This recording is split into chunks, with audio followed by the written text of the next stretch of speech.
Capítulo 35. Seria Deus um genocida? A primeira vez que visitei o sítio histórico da antiga Plymouth, colônia de pioneiros fundada nos Estados Unidos, fiquei emocionado ao ver o local onde o navio Mayflower aportou em 1620, trazendo a bordo os Pilgrim Fathers, protestantes que fundaram a América, após fugirem da perseguição religiosa na Europa. Todavia, jamais podia supor que meu romantismo histórico se desvaneceria diante de outra leitura dos fatos que encontrei a poucos metros do porto onde dizem que o barco atracou. Originalmente, uma placa de bronze trazia que, desde 1970, índios se reúnem naquele local no Dia de Ação de Graças, feriado ligado ao assentamento dos protestantes, para contar a outra versão da história. Quando o homem branco chegou e começou a tomar suas terras, matar suas crianças e estuprar suas mulheres. Para eles aquele era um dia de lamento, não de ação de graças. Continuo achando bonita a história de famílias que fugiram da perseguição para construir um novo país que tivesse, acima de tudo, liberdade religiosa e de expressão.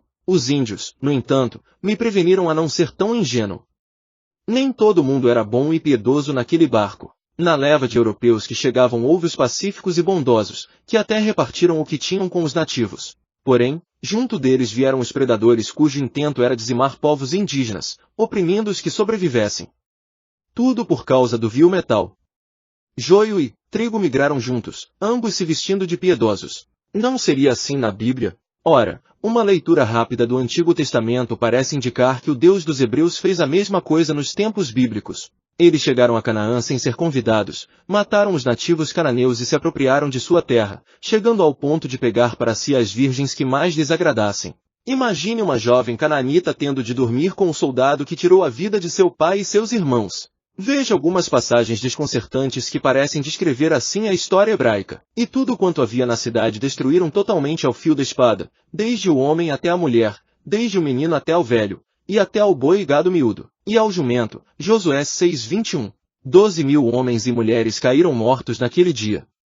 Era toda a população de Ai. Josué 8:25. Tudo que o Senhor tinha ordenado a seu servo Moisés, Moisés ordenou a Josué. E Josué obedeceu, sem deixar de cumprir nada de tudo que o Senhor tinha ordenado. Josué 11:15. Aqui vão, para mim, as duas mais terríveis de todas. Agora, pois, matai dentre os jovens todos do sexo masculino e todas as mulheres que conheceram o homem, deitando-se com ele. Mas todas as virgens, que não conheceram o homem, deitando-se com ele, deixai-as viver para vós. Números 31:17-18. Vai, pois, agora e fere Amaleque, e o destrói totalmente com tudo o que tiver, não o poupes, porém matarás homens e mulheres, meninos e crianças de peito, bois e ovelhas, camelôs e jumentos. 1 Samuel 15:3. Talvez alguém esteja pensando, ele está admitindo a gravidade dos textos apenas para desconstruir o agravo no final. É um jogo de palavras apenas. Aos que talvez pensem assim, peço, dê-me um voto de confiança, minha posição de desconforto não é artificial. Embora eu já tenha uma explicação provisória que me satisfaça, neste capítulo apresentarei para você. Admito que essa reação de espanto e repulsa é a atitude mais normal, que qualquer um, em sã consciência, teria diante de passagens tão horripilantes. A situação não fica mais amena quando saímos do genocídio para a pena capital. Em Números 15:32-36 é dito que um homem foi apedrejado até a morte apenas porque o apanharam catando alguns gravetos no dia de sábado. Se as regras mosaicas estivessem valendo hoje, eu teria de matar a pedradas meu vizinho gay, meu aluno espírita e aquela mulher que confessou um adultério. Levítico 29:13, Deuteronômio 18:11. Jamais me imagino fazendo isso.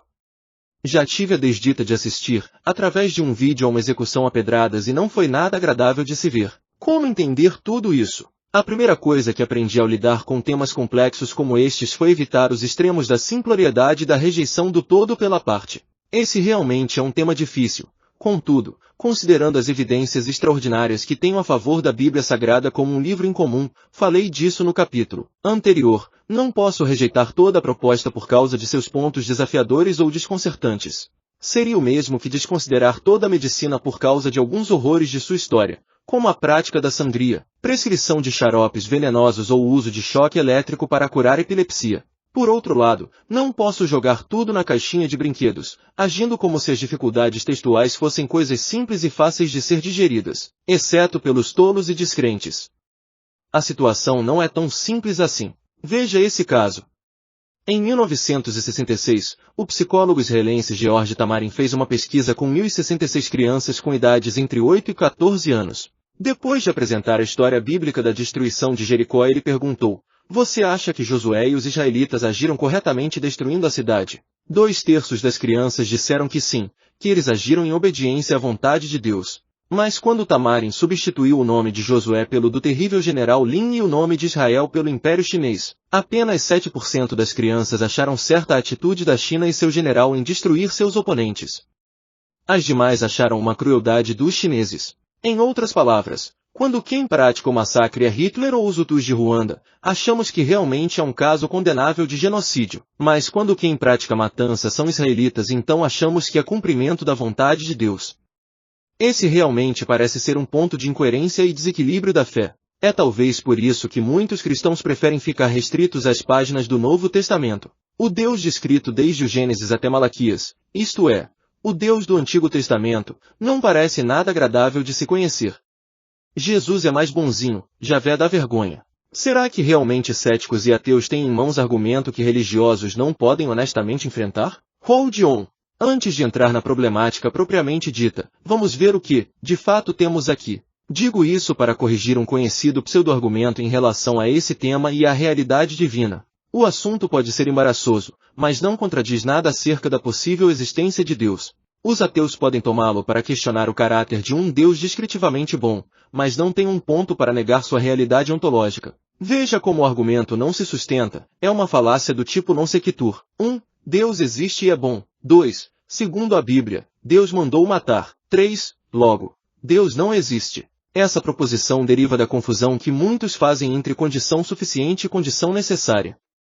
Veja novamente, dadas as proposições, P igual Deus existe e é bom, Q igual segundo a Bíblia, Deus mandou matar, P igual logo, Deus não existe. Se admitir que P é verdadeira, concluirei que Q é verdadeira. P é suficiente para a quadra que é necessária para P, não há P sem Q. Mas, do fato de que ser verdadeira, não posso concluir que P, ou seja, quadra não é suficiente para P. Logo, todo o argumento com a seguinte fórmula é inválido. Se P, então Q. Ora, Q. Logo, P. Deixe-me facilitar o assunto. Imagine alguém dizer: o Dr. João é um excelente médico. O Dr. João matou um sujeito na mesa de cirurgia. Logo, o Dr. João não existe. Ora, eu tenho 1000 sugestões possíveis do que teria acontecido durante a operação, que o Dr. João errou, que estava cansado, teve um surto mental, assumiu o erro para poupar um médico residente, etc. Contudo, nenhuma delas é argumento para sua não existência. Um teólogo liberal, por exemplo, que não aceita a historicidade bíblica pode dizer que Deus existe e é bom. As afirmações do Antigo Testamento são apenas lendas ou visões mitológicas de um povo que interpretou a guerra como uma batalha cósmica envolvendo sua divindade. Embora esse não seja meu argumento, apenas o cito para enfatizar que o ponto aqui não é afirmar se há ou não um Deus dentro ou fora do universo. Assim, o que temos em mãos é o desafio de conciliar a bondade de Deus com essas terríveis ordens citadas na Bíblia. Sua existência não é contra-argumentada por esse problema. Aliás, pelo contrário, é até afirmada. Veja por que em mais um exercício lógico. Premissas. 1.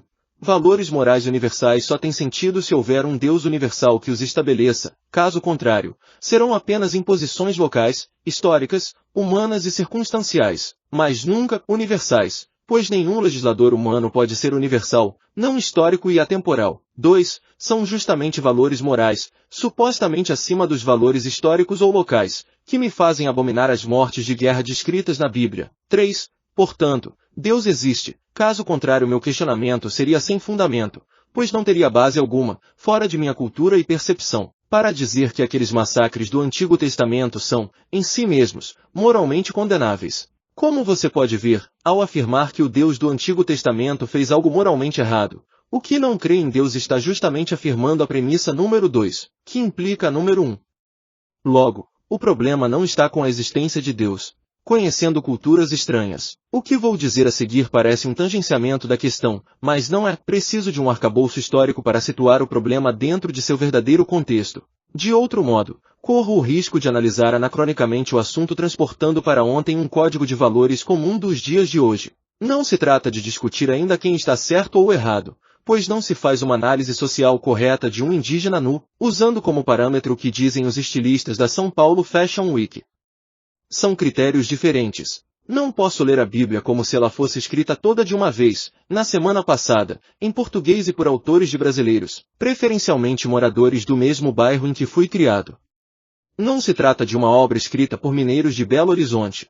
Há um tremendo hiato histórico entre mim e os autores originais da Bíblia e me abster dessa realidade é julgar o outro com meu código de valores e minha percepção criada, a partir do contexto no qual eu vivo. Sei que neutralidade é algo complexo de se possuir, contudo, devo persegui-la diante de uma pesquisa acadêmica como pretendo que se faça em relação à violência do Antigo Testamento. Não posso ir até o texto bíblico munido de uma agenda intelectual que me leve a projetar códigos de valor antes mesmo de entender por que tal história foi escrita desta ou daquela maneira tão estranhas à minha percepção. Ocorre que nem sempre esta avaliação se mostra correta e, por essa razão, ao julgar outras culturas corremos o risco de cometer equívocos acadêmicos e praticar injustiças avaliativas. O pior que pode acontecer quando julgamos um episódio desconsiderando seu contexto é, sem dúvida, não levar em conta os sentimentos, vicissitudes e elementos sociais que formaram aqueles que estamos criticando. Gostaria de pedir paciência aos que não aceitam a Bíblia como livro inspirado. Lembro-lhes de que por mais que não concordemos com as atitudes e crenças de um grupo de pessoas, não podemos esquecer que elas estão motivadas por um jogo de emoções e percepções de mundo que as levam a se comportar de modo rígido e inflexível, do mesmo modo que nós mesmos também nos comportamos quando levados por nosso código de valores mental e emocional.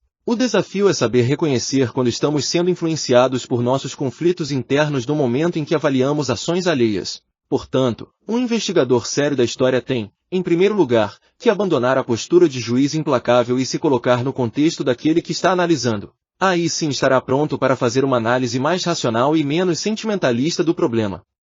Carl Jaspers advertia que a neutralidade valorativa da ciência significa a contenção dos próprios julgamentos para se terem dados bem claros, tanto em face de fatos desejados como dos desconfortáveis. A obrigação científica de ser a verdade dos fatos e a obrigação prática de defender os próprios ideais são deveres diferentes. Disto posto, relembro que cultura não é algo fácil de subtrair de um indivíduo. Não se trata, num primeiro momento, de endossar inequivocamente tudo o que foi feito na história, nem afirmar, a partir de meu próprio código de valores, que tal coisa está certa ou errada. Isso pode e deve ser feito a posteriori, em outro momento, mas não na hora de conhecer o comportamento daquele que age segundo sua cultura. Afinal, é ela que lhe permite construir seus conhecimentos, crenças, artes, leis e todos os demais hábitos que o fazem se sentir parte de um povo. As relações humanas com as quais interagimos em nosso meio permitem a circulação de emoções e ideias que incentivam e avalizam certas atitudes, estimulando e desaprovando condutas.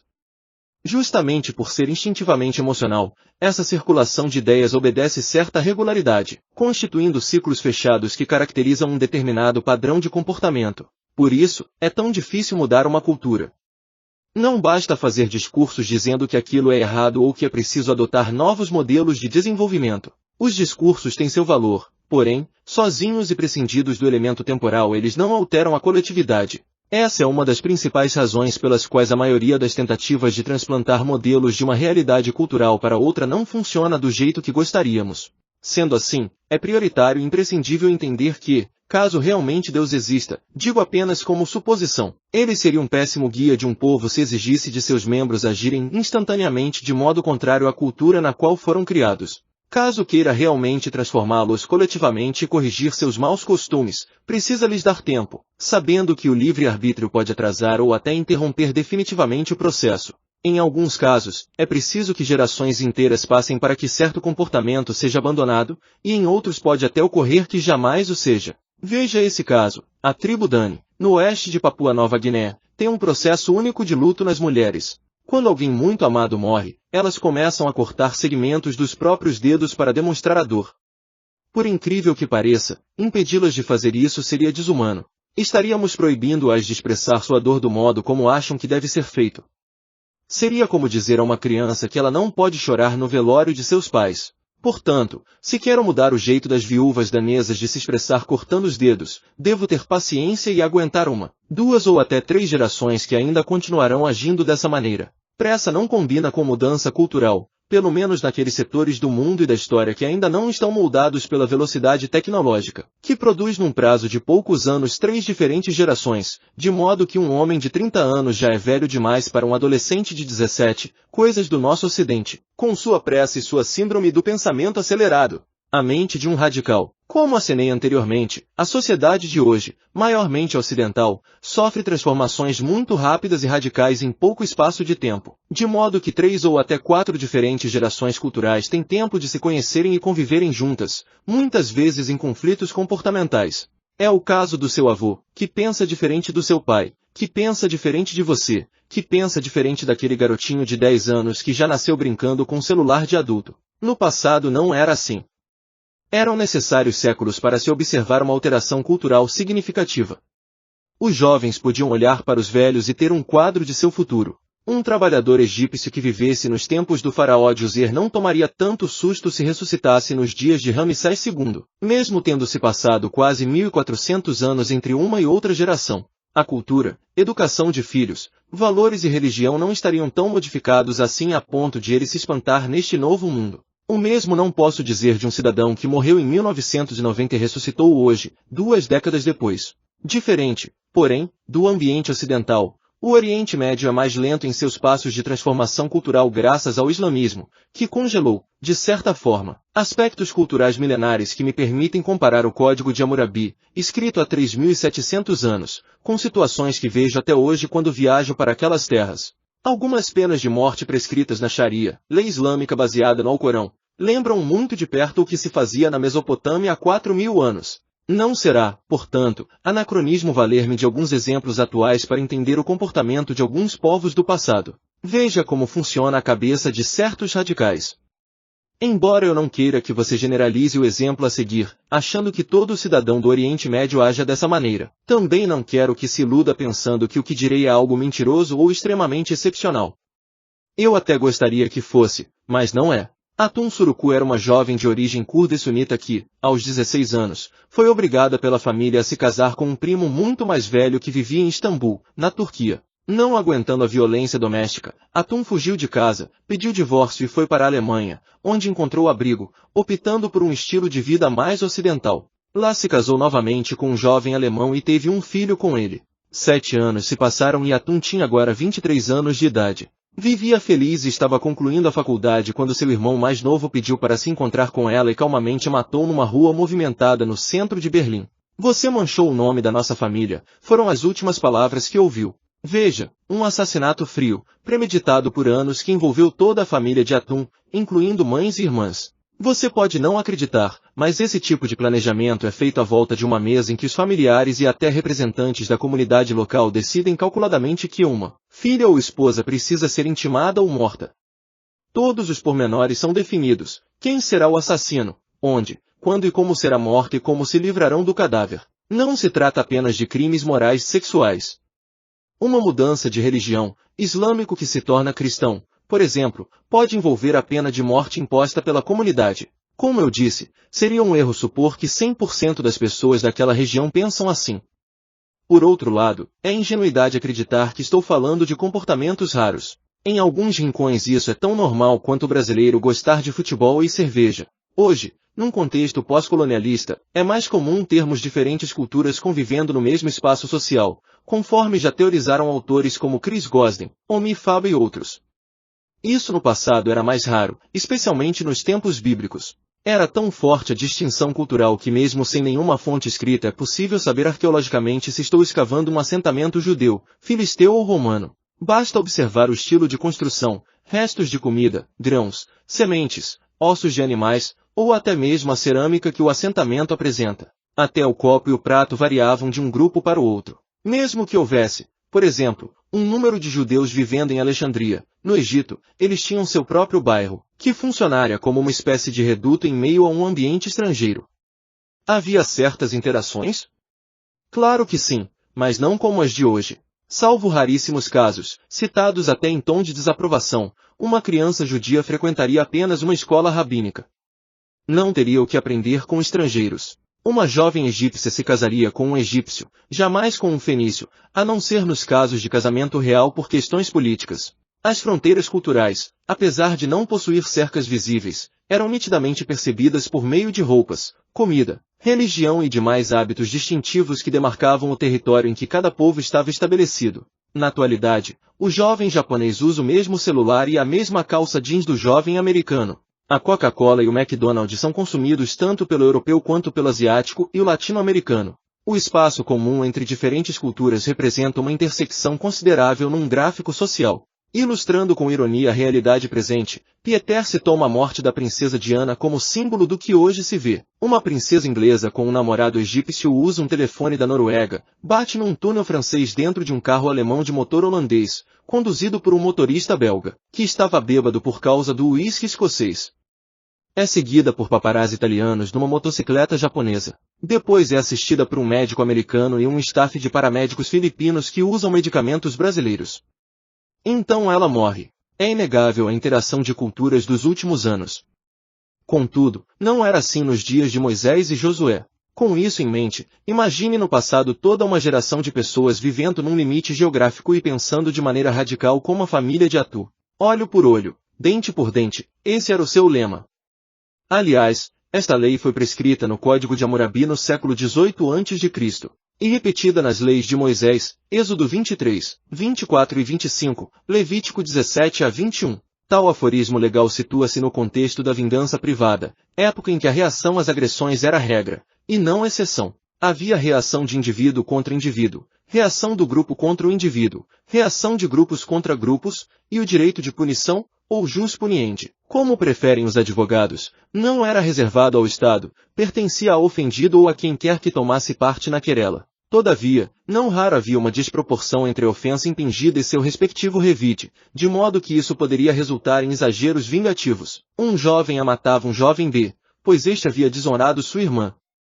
Então o tio do jovem B matava o jovem A pelo assassinato de seu sobrinho, e o pai do jovem morto matava o tio assassino, que, por sua vez, seria vingado por um primo, e assim por diante, perpetuando uma guerra eterna entre famílias. Assim, a chamada Lei do Talião, ou Lei do tal qual, estabelecia a necessidade de certa proporção entre a ofensa e o direito de revide, olho por olho. Uma família enlutada teria o direito legal de matar alguém da outra família e para por aí, a morte adicional seria criminalizada pelo Estado.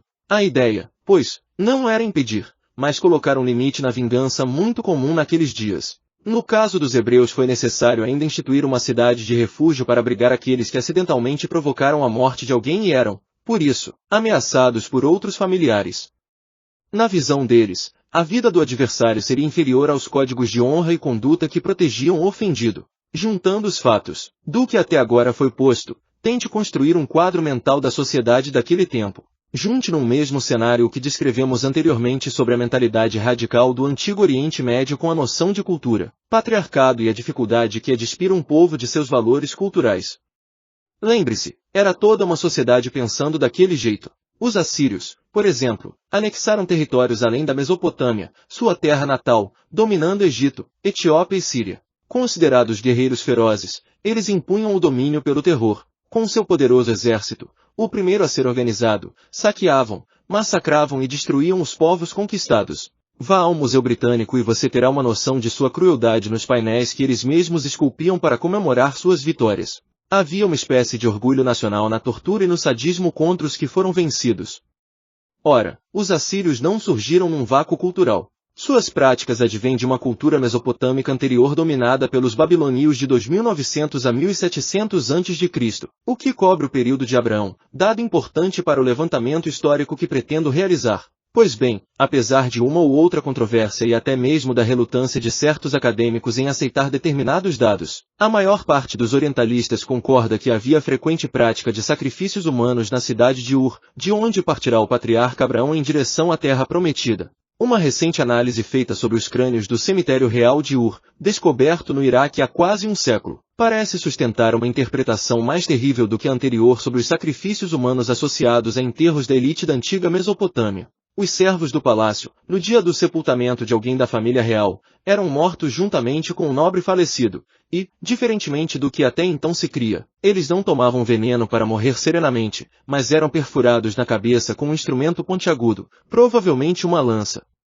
Depois eram colocados no sepulcro real. Eu poderia descrever mais coisas dantescas, porém, isso é o suficiente para entender a ordem divina dada a Abraão para que abandonasse logo aquelas terras e fosse para outro lugar a fim de constituir um novo povo isento dessas mazelas. O plano divino, no entanto, teve percalços ao longo do caminho e as coisas não saíram exatamente como Deus queria. Os descendentes de Abraão não foram exatamente aquilo que Deus planejara que fossem. O próprio Abraão falhou em esperar o cumprimento da promessa de Deus, adiantando um filho com a empregada de sua esposa. Mas isso é outra história. O fato é que mencionar supostas falhas no cumprimento dos planos de Deus pode soar problemático até para alguns religiosos. Se Deus determina, pensam eles, está determinado, afinal de contas Deus é Deus. Entendo, contudo, que é justamente o fato de ele ser soberano e não ditador que dá espaço para ajustes e frustrações temporárias naquilo que ele desejara originalmente para seus filhos. Lembre-se, se não houvesse livre-arbítrio diante de Deus eu não precisaria estar escrevendo este livro, pois os céticos não existiriam. Todos seriam obrigados a crer nele. História patriarcal. A saída de Abraão da Mesopotâmia, associada a um chamado divino para fazer dele um novo povo, inaugura o período patriarcal do qual participam Isaque, Jacó, José e seus irmãos.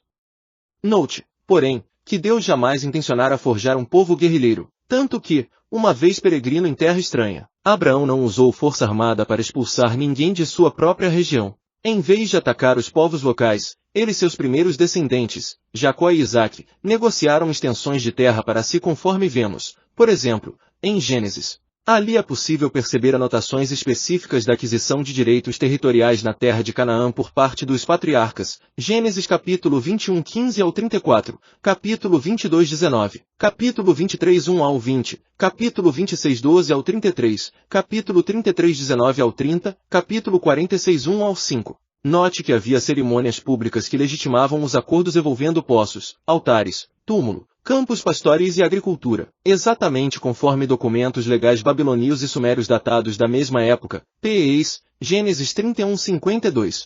A evidência de que Abraão tornará-se cada vez mais rico, pela negociação comercial, pode ser perfeitamente deduzida a partir de elementos descritivos, vistos à luz da literatura cuneiforme contemporânea. Abraão era recebido por reis e tratado de igual para igual, tinha escravos, prata, ouro, animais, médio patrimônio real, camelos, poço, terras. Gênesis 21 horas e 25 minutos, 26 2.12, 33, 18 e fim 20, 49 e 30. Seu clã era descrito como um grupo de mercadores ou negociantes, o que certamente envolvia aqui terras. Gênesis 23:16, 34:10, 21, 37:28, 42:34. O Código de Hammurabi e outros tratados mesopotâmicos mercadores como Abraão ao mais alto nível hierárquico de uma sociedade, que inclui sacerdotes, ofic governo e proprietários de terras, cuja riqueza era contada pelo total de animais e servos que possuíam. Esses chefes de clãs igualados a reis são chamados em semítico babilônico de Amelu, que em hebraico se como Enosh, o nome de um dos ancestrais de Abraão. Uma comparação efetiva entre textos cuneiformes e do Gênesis leva a crer que Abraão pertencia naturalmente a esta classe, pelo que não é errôneo considerar espécie de chefe de Estado, de acordo com os padrões da sociedade vigente no período do Bronze. Embora jamais o usasse para conquistar territórios, Abraão dispunha de um pequeno exército particular, Cocilei em Gênesis 14:14, quando se juntou a outros líderes tribais para pelejar contra os sequestradores sobrinho Ló. Depois disso, entre idas e vindas, os descendentes de Abraão desceram ao Egito por causa de uma grande fome e terminaram morando ali, pois José era primeiro-ministro de Faraó. À medida que foram escravizados por Faraó e proibidos temporariamente de voltar para sua região, o vácuo deixado fez com que duas situações surgissem na terra de Canaã. Primeiro, o surgimento de povos que invadiram terras antes pertencentes aos patriarcas. Segundo, a presença de grupos hostis, alguns deles militares mercenários e subservientes ao rei do Egito, que ficavam no caminho para impedir os hebreus de chegarem à sua terra, mesmo depois de serem libertos por Moisés. Sendo assim, as conquistas de Josué podem ser lidas não como um genocídio contra nativos, mas uma operação militar de retomada de posse. Lembre-se, os grupos hostis que havia pelo caminho não eram apenas inimigos políticos. Eles eram grupos armados cujo intento não se resumia em impedir a passagem dos hebreus, mas eliminá-los do mapa. Logo, as guerras que houve foram, antes de mais nada, uma ação militar de legítima defesa. Sei que a linguagem bíblica soa mais como uma ordem direta de ataque do que uma defesa diante de alguém que atacou primeiro. Sobre isso falarei mais adiante. Por ora, considere, por exemplo, o caso de Jericó, o primeiro grupo contra o qual Josué lutou assim que atravessou os limites da Cisjordânia. O caso de Jericó. Tenho pesquisado durante alguns anos esse sítio arqueológico e, depois de várias visitas in loco e leitura de inúmeros relatórios de intervenção arqueológica local, levanto a hipótese de que Jericó não era uma cidade propriamente dita, mas um posto militar a serviço dos egípcios. Embora haja uma polêmica não resolvida acerca da cronologia do assentamento, as teorias de Garstan, Kenyon, Wood e Binkowski se chocam neste sentido. Não entrarei nesse quesito por fugir ao ponto em discussão. Trata-se de um sítio arqueológico bem trabalhoso em termos de estratigrafia. Argumentarei aqui apenas com o pressuposto teórico de que se Josué chegou historicamente ali com um exército de hebreus, que tipo de assentamento poderia ter encontrado no local? Pois bem, Jericó foi continuamente ocupada no período do Bronze Médio e destruída no Bronze Tardio. Evidências materiais indicam que, nesta última fase de ocupação, ela provavelmente não funcionava mais como um grande centro urbano, mas como um posto militar avançado. Sua posição estratégica, justamente com a estrutura arquitetônica dos edifícios encontrados no lado oriental do assentamento, foi interpretada por alguns como parte de uma pequena guarnição egípcia local. A evidência disso são os escaravelhos de pedra encontrados perto das tumbas que datam dos tempos de Tutmés III, Hatshepsut e Amonfis, faraós possivelmente ligados à história de Moisés e os eventos narrados da saída de Israel do Egito. É fato conhecido dos historiadores que entre o Bronze Médio e Bronze Tardio, período em que os hebreus estavam no Egito, houve um movimento expansionista do Egito sobre as regiões de Canaã e Síria. O faraó mantinha centros administrativos nas terras baixas, como Gaza, Jope, Megido e Bet-Shan. Tal presença não envolvia a ideia de colonização, pois os cidadãos egípcios não tinham qualquer interesse em viver e morrer longe do rio Nilo. Sua presença era afirmada pela criação de núcleos militares formados por exércitos mercenários, que garantiriam o controle de Faraó, sobretudo, sobre o comércio, exploração de cobre e as rotas de ligação que passavam por todo o território. Jericó, na minha opinião, seria um desses postos de controle. A presença da prostituta Raabe morando ali não contraria essa possibilidade, que é reforçada por outros elementos que, para não ser prolixo, deixei de fora. Sua referência como prostituta não deve ser entendida no sentido moderno de garota de programa, pois o termo hebraico Zana, que aparece em Josué 2:1, pode ser diferentemente entendido por infiel, prostituta sacerdotal, comum nos cultos de fertilidade, ou dona de estalagem, conforme lemos em Joséfo e em algumas versões aramaicas do texto. Sobre essa última hipótese e o fato de os espiões hebreus pernoitarem em sua casa, temos um interessante paralelo no Código de Hammurabi, Lei 109, que diz: se conspiradores tramarem juntos nas relações conspiratórias e dentro da casa de uma dona de pensão, e ela não os denunciar e trouxer para o palácio, que seja condenada à morte. Não é ainda impossível conjecturar, conforme certas práticas da época, que Raabe fosse uma das muitas meninas raptadas para servir sexualmente aos soldados ou agira como amuleto religioso. A presença de uma sacerdotisa prostituta acalmaria os soldados na base militar. Outro indício que corrobora com essa contextualização que proponho é o reconhecido aumento de ocupações na região de Canaã durante o período do Bronze Médio, ocasião em que os hebreus estavam habitando o Egito, o que harmoniza com a ideia de que o vácuo deixado pelos descendentes de Abraão permitiu a invasão de áreas abraâmicas por povos que não eram donos legítimos da terra. Deixe-me, contudo, esclarecer algo para não o levar a uma ideia errada do que proponho. O território de Canaã não era um mapa geopolítico como o Brasil, que é formado por estados que pertencem a uma mesma federação. Tal coisa não existia. Havia povos já em Canaã antes de Abraão chegar ali. O que temos, portanto, é um grande território, em sua maior parte desértico, que era habitado por certos povos. Abraão comprou terras nas mãos de alguns deles, e transitado por grupos nômades que passavam por ali transportando mercadorias valiosas. Daí o interesse egípcio em manter o controle da região. A princípio os hebreus não tinham problema em conviver com grupos vizinhos, donos de terras que os patriarcas não haviam comprado. Seu problema era com invasores e grupos, ou fortificações militares, que estavam na rota de seu trajeto para casa, oferecendo resistência militar e ameaçando destruí-los. Genocídio ordenado? Note que diferentemente do que fizeram os exércitos muçulmanos e os cruzados na Idade Média, que obrigavam povos conquistados a se converterem à sua religião para não serem mortos, não há nenhum verso bíblico em que Deus ordene Israel a exterminar os que não se convertessem ao judaísmo. Aliás, dos vários povos que habitavam Canaã neste tempo, apenas 10 foram especificamente marcados para serem combatidos. Deuteronômio 7:1. Os cananeus eram um grupo específico de pessoas, mas o seu nome também foi usado de uma forma geral para se referir a essas 10 nações ou postos militares. Os amorreus foram nomeados da mesma forma. Note que interessante o modo como a ordem é dada em hebraico.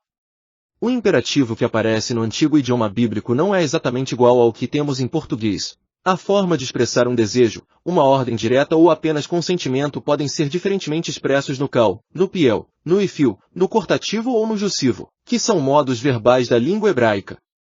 Contudo, seu sentido último, se é ordem direta, causativa, permissiva, tolerativa ou modalidade deutica, é muitas vezes esclarecido apenas pelo contexto. Deixe-me dar alguns exemplos. Êxodo 1:17. Lit, elas fizeram viver os meninos, isto é, elas os deixaram viver, não os mataram. Jeremias 24:1. Lit, fez-me ver o Senhor, mostrou-me, permitiu-me enxergar. Gênesis 48:11. Deus me fez ver também tua semente, de fato, permitiu-me ver a tua semente. Gênesis 2:16. De toda a árvore do jardim, comendo comerás, o sentido é poderás comer. Disto posto, autores como Joe Sprinkle, professor de hebraico no Hebrew Union College, argumentam que paralelos gramaticais idênticos ou semelhantes permitem entender algumas ordens divinas como ação permissiva do verbo, modo imperfeito. Assim, Deuteronômio 20:12-13 ficaria deste modo. Agora, se a cidade não estiver disposta a ter paz com vocês, mas em vez disso fizer guerra, então vocês têm permissão para sitiá-la. Então, YHWH seu Deus deixará em sua mão, você tem permissão para matar qualquer um de seus homens ao fio da espada. Os não combatentes seriam poupados. E as crianças de peito? Espere um pouco, dirá alguém. Posso até não entender de hebraico, mas o texto diz que eles deveriam matar todos na cidade, até crianças de peito. Sim, isso é verdade, mas novamente tenho de recorrer a questões gramaticais e textuais. Sinto muito por isso, não se trata de uma escusa ardilosa, muito menos uma minimização artificial do problema, mesmo porque não creio que todas as intervenções militares de Israel refletem uma interpretação correta do que Deus queria ou permitirá. Houve excessos e a própria Bíblia deixa isso bem claro. Houve coisas feitas em nome de Deus que, na verdade, foram em nome do rei. Mas o recurso ao argumento gramatical se deve ao fato de que estamos falando de um texto milenar, escrito em outro idioma, cuja sintaxe e cuja semântica são distintas até mesmo do hebraico moderno falado hoje em Israel. Não podemos ignorar esse fato. Do mesmo modo, a expressão "se Deus quiser ele ficará bem" não significa que se o sujeito morrer é porque Deus não quis que ele vivesse. A bem da verdade, nem mesmo os cientistas conseguem ser tão precisos em sua linguagem, pois chamam de átomo o que não é átomo e de pôr do sol algo que não existe, pois o sol não se põe. São figuras de linguagem. Muitos, ao lerem esses textos bíblicos, quer em hebraico ou em qualquer idioma, não levam em conta o caráter hiperbólico das antigas redações. Felizmente há bons trabalhos neste sentido, como, por exemplo, os reconhecidos estudos de Ebers e Watson. Veja o que declarou Aristóteles, falando dos discursos escritos de seu tempo. Há algo de adolescente nas hipérboles, pois elas expressam as coisas violentamente, são mais usadas por pessoas iradas que por outras pessoas. Veja este interessante texto que encontrei na estela comemorativa de Jebel Barkal, relativa a Tutmosis III, k. de 1479 a 1425 a.C., e exposto no Museum of Fine Arts de Boston. Sua cronologia, em minha opinião, é próxima aos eventos descritos no Pentateuco, pelo que posso tomar seu estilo de linguagem em paralelo com o texto bíblico. Pois bem, a primeira coisa que me chama a atenção é o título que lhe é dado no texto hieroglífico, SMA Kazetiu. A tradução seria algo como aquele que aniquilou os estrangeiros. No texto seguinte, encontro este trecho. O numeroso exército de Mitanni foi derrotado numa única hora. Desapareceram por completo como se nunca houveram existido, foram aniquilados como por um gafanhoto devorador, pela ação dos exércitos do grande e bondoso Deus, forte nas batalhas, que causou a aniquilação de todos. A hipérbole do texto é evidenciada no fato de que tanto o exército quanto o reino de Mitanni continuaram existindo de maneira próspera após o confronto com Tutmosis III, tanto que deixaram de ser vistos como inimigos pelos egípcios, e com Tutmosis IV, c. de 1401 a 1391 a.C., formaram uma coalizão com o Egito para batalhar contra os hititas da Anatólia. O acordo foi selado com um casamento arranjado entre uma princesa egípcia e o rei Urrita. Agora deixe-me dar dois outros exemplos de hipérbole em que o objeto da aniquilação total é Israel. O primeiro está no Museu do Cairo, é a estela de Merneptah, faraó da 19ª dinastia. O segundo está no Museu do Louvre, é a estela de Mexa, rei de Moabe do 9º século a.C. Note como ambas narram a derrota de Israel. Israel foi aniquilado, seus filhos não mais existem. Merneptah, Israel desapareceu por completo e para sempre. Mexa, acho que nem preciso explicar que tal coisa jamais aconteceu. Trata-se, portanto, de um exagero literário. Por que não supor que a Bíblia também contém expressões de linguagem semelhante a outros textos produzidos na antiguidade?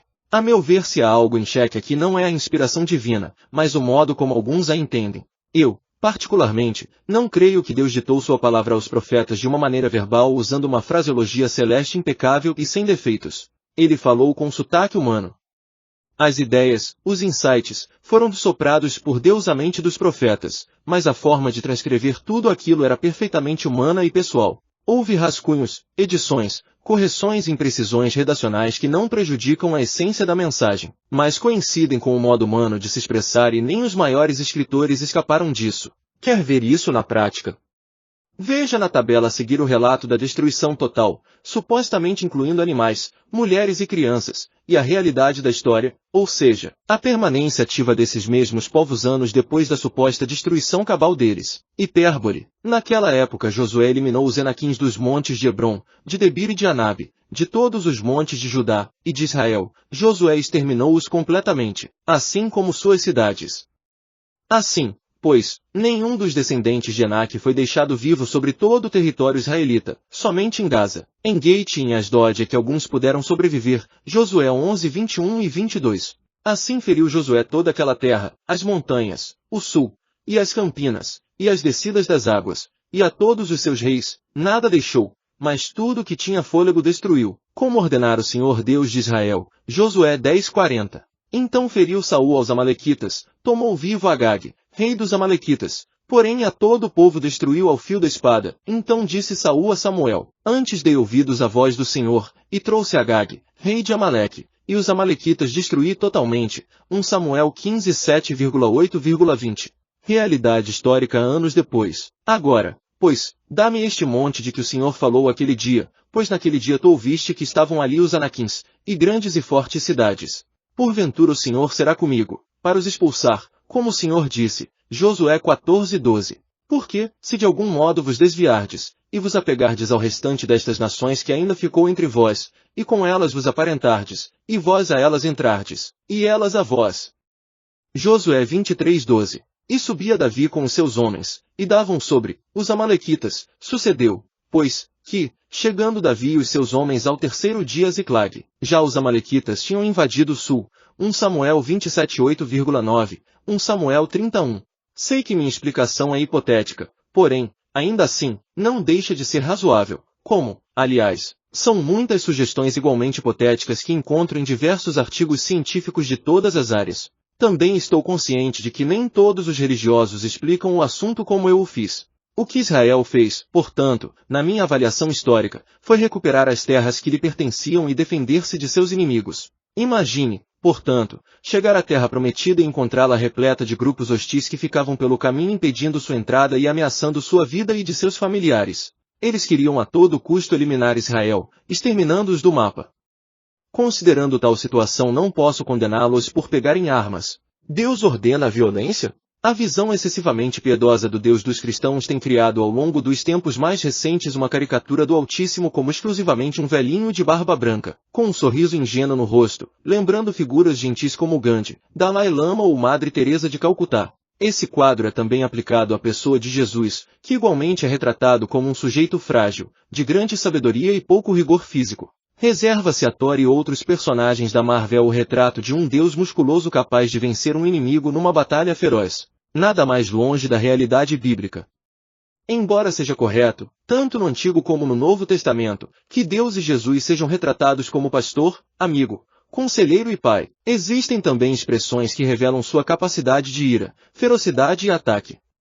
O Apocalipse descreve ironicamente o juízo final como o dia da ira do Cordeiro. Deus é amor, mas, se for preciso, ele declara guerra ao mal para estabelecer a paz, e, segundo a Bíblia, é em meio a isso que estamos, um conflito cósmico entre o bem e o mal. É claro que a violência não leva a nada, porém, essa frase na prática não deixa de ser mera retórica. Em muitas situações ela é bem-vinda e denota sabedoria, em outras não passa de clichê. Analise desse jeito. Imagine que um grupo de traficantes perigosos tome sua família como refém e ameace matá-los dentro de sua própria casa. A polícia cerca o quarteirão. E você, que chegou agora do trabalho, fica aqui fora em angústia, imaginando como se dará o desfecho do sequestro. Você acharia errado que, esgotada a negociação, a polícia invada o local com armas, e se preciso for, mate alguns dos criminosos para garantir a integridade de sua família? Claro que não! A morte está longe de ser o ideal, mas em algumas situações é um mal necessário. Bem-vindo seja o sniper. É menos ruim um bandido morto que uma criança de 5 anos. Veja o caso da Segunda Guerra Mundial. Todo mundo comemorou aliviado quando foi anunciado que Hitler e seus generais foram mortos pelos países aliados. Existe uma diferença, portanto, entre genocídio e contra-ataque. O problema é que nem sempre as coisas são milimetricamente controláveis. Berlim fora bombardeada antes que o Führer pudesse ser derrotado e certamente houve baixa de inocentes naquela ação. Foi por uma situação semelhante que Deus autorizou Israel a guerrear contra alguns povos cuja índole estava abaixo do aceitável. E ainda que a ordem divina possa ter sido direta, como disse, o imperativo hebraico dá margem para ambas as compreensões. Ela seria análoga à cena em que um comandante dá ordens ao atirador de elite para bater um assassino com a faca no pescoço da vítima. Ninguém em sã consciência consideraria isso um assassinato. Portanto, não é válido dizer que Deus ordenara assassinatos. Sua permissão ou ordem nada tem de contraditório com a lei do não matarás contida nos 10 mandamentos. Aliás, o sentido original hebraico expresso na lei era de não assassinarás, lotirsa, isto é, não tirarás traiçoeiramente a vida de um ser humano, não praticarás homicídio, crime premeditado de assassinato. Entrar com artilharia pesada num reduto de traficantes, gangsters ou terroristas do Estado Islâmico não é, definitivamente, um ato de crueldade ou assassinato. Ainda que visões distorcidas de direitos humanos insistam em dizer algo diferente disto. Os grupos que Israel combateu precisavam ser eliminados e mesmo assim Deus suportou por muito tempo sua impiedade dando tempo para que mudassem de conduta. Algo que não fizeram. Gênesis 15:16. Israel nunca foi ordenado a matar os cananeus por questões de etnia, religião ou para assumir o controle da terra. O Senhor deixou claro que o povo de Canaã estava sendo destruído por seus pecados e nada mais. Gênesis 18:20-21, Gênesis 15:16, Deuteronômio 7:3-4. Cananitas abomináveis? Dizem que toda história tem 3 lados, o meu, o do outro e a verdade. Logo, alguém poderia questionar se realmente os cananitas eram tão perversos assim ou se isso não passa de uma descrição bíblica bastante suspeita. Afinal de contas, livros nazistas, escritos durante o governo de Hitler, justificavam a aniquilação dos judeus com argumentos muito similares aos que a Bíblia usa para justificar a destruição dos amalequitas. Seria isso propaganda, e não realidade dos fatos? A pergunta é procedente, principalmente numa época em que se levantam revisionistas tentando a todo custo redimir personagens controversos da história como Pol Pot, Che Guevara, Stalin ou grupos étnicos, como os filisteus e os bárbaros escandinavos.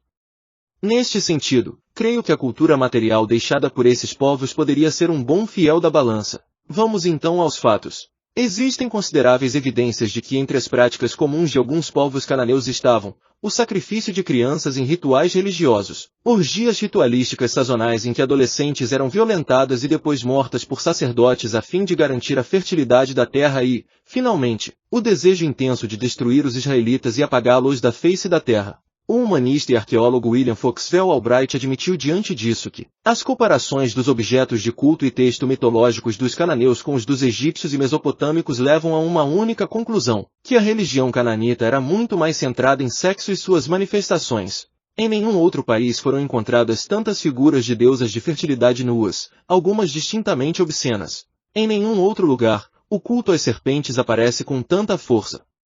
As duas deusas, Astarte e Anat, são chamadas de as grandes deusas que concebem, mas não dão à luz. Noutra feita, numa palestra na Universidade de Johns Hopkins, o mesmo Albright, que não era religioso, chegou a dizer para colegas críticos da Bíblia que na verdade Israel fez um favor para o mundo exterminando culturas de índole tão doentia como aqueles povos pagãos.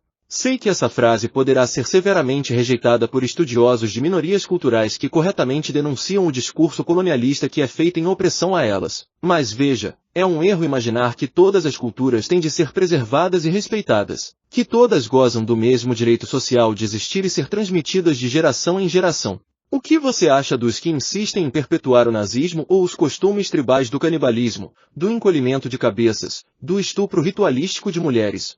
São culturas que devem ser extintas para o bem da humanidade. Vítimas inocentes morrem nestes conflitos? Certamente que sim, mas, neste caso, se existir mesmo um Deus como a Bíblia anuncia, ele fará justiça a esses que terão, segundo promessa escriturística, a oportunidade de receber a vida eterna. Isso não significa, é claro, que qualquer religião tenha hoje o direito de tirar vidas. O antigo Israel estava num contexto e cultura distintos do nosso. Fazer uma equiparação anacrônica de ambas as épocas não é um arrazoado coerente. Segundo a argumentação textual, eles eram regidos por uma teocracia e estavam numa situação singular. Nós não. É muito perigoso transferir para mãos humanas o veredicto final sobre a vida ou a morte de um indivíduo e mesmo que o encarceramento ou até mesmo a execução sejam inevitáveis. Em alguns casos, não compete à religião exercer essa justiça, e sim às autoridades civis devidamente constituídas para esse fim. Esta, pelo menos, é a recomendação que temos em 1 Pedro 2:13 e 17. O contexto de guerras do Antigo Testamento era algo provisório nos planos de Deus. Quanto aos casos em que Deus mesmo tirou a vida de um indivíduo ou de um grupo deles, como no caso de Sodoma e dos antediluvianos, devemos lembrar que, sendo Ele mesmo o Criador da vida, Deus seria o único com possibilidade moral de pegar de volta aquilo que Ele deu. Se eu ou qualquer ser humano destruirmos um Picasso, seremos seriamente processados. O próprio Picasso, no entanto, não. Ele seria o único com possibilidade legal de rasgar um de seus quadros depois de pronto, sem que ninguém pudesse imputar-lhe qualquer crime. Afinal de contas, somente ele poderia produzir outro Picasso, eu e você, não. Ainda que alguém diga, Picasso vendeu seus quadros, logo, estaria destruindo propriedade alheia. Isso não se aplica à vida, pois ela nos foi dada por Deus e é mantida por Ele. Não se trata de alguma venda ou algo do qual adquirimos o senhorio. Deus continha sendo dono da essência vital que nos permite existir. A vida não é propriedade nossa. Bem, era isso que eu tinha de dizer sobre esse espinhoso assunto. Não termino, porém, o capítulo com a pretensão de ter esgotado exaustivamente a questão. Precisaria de um livro inteiro sobre isso. O que apresentei foi apenas um insight que, espero, ajude você a refletir um pouco melhor sobre essa problemática, principalmente porque outra pior será tratada a seguir, por que Deus permite o sofrimento. Obrigado por ouvir até aqui, e comenta quais livros você quer ouvir. Sugestões de melhorias são sempre bem-vindas para evoluirmos. Vamos para o próximo capítulo.